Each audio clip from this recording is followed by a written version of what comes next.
Hi, I'm Scarlett at Gini Studio. Today we're going to talk about all the crimes and legal issues in Snow White. In the story, Evil Queen told the huntsman to bring her Snow White's heart in a box. She warned huntsman that there would be consequences if he didn't do what he was told. The queen willfully premeditated with Malice Aforethought to kill Snow White. If Snow White indeed died in the hands of the huntsman, the queen would have committed first-degree murder. The huntsman, if he killed Snow White, would have committed murder as well, but he could claim that he was under duress as a defense for committing the crime. In other words, he admits that he did commit the murder, but he should not be held accountable in court because he would not have killed the princess if the queen didn't threaten him of his own safety. Well, lucky for Snow White, huntsman changed his mind the last minute. He held his dagger up but did not strike. No murder or attempted murder was committed.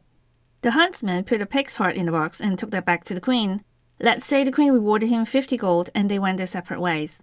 Huntsman misrepresented what was actually in the box, and the evil queen did not get what she bargained for, a heart for 50 gold.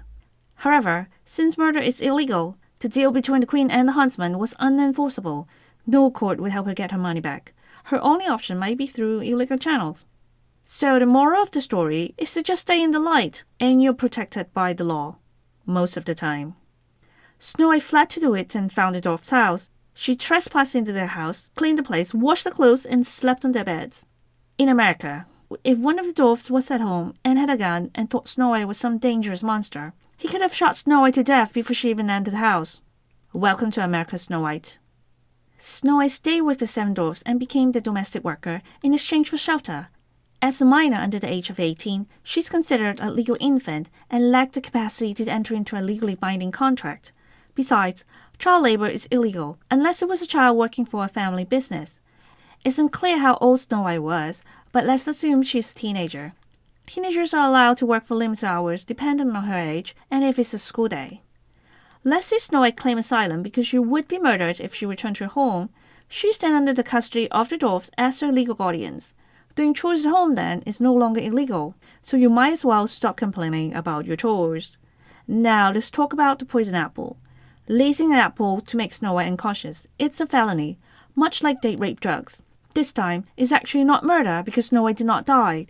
It arguably also didn't cause any bodily injury because Snow White woke up unscathed. It did put her in a coma though. But what I really want to talk about is the kiss. When a girl is unconscious, you do not walk up to her and kiss her. That is sexual assault, Prince Charming. The problem here is the plot.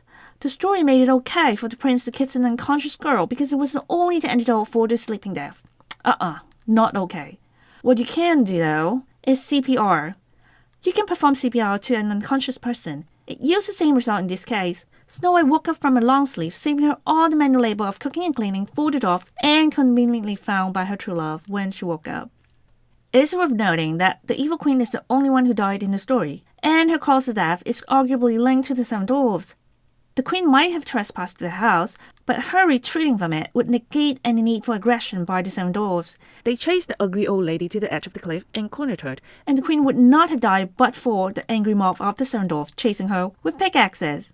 If for any reason the huntsman cannot be located, or the prince never found Snow White, the 7 dwarfs risk going to prison. Remember, no one else knows the queen's plot to kill Snow White. Well, if you don't count the huntsman and the mirror, both are known to the 7 dwarfs as potential witness to subpoena to help the case. On the surface, one can even argue that 7 dwarfs kidnapped Snow White and killed the queen. One wrong step, and things can get ugly really quickly.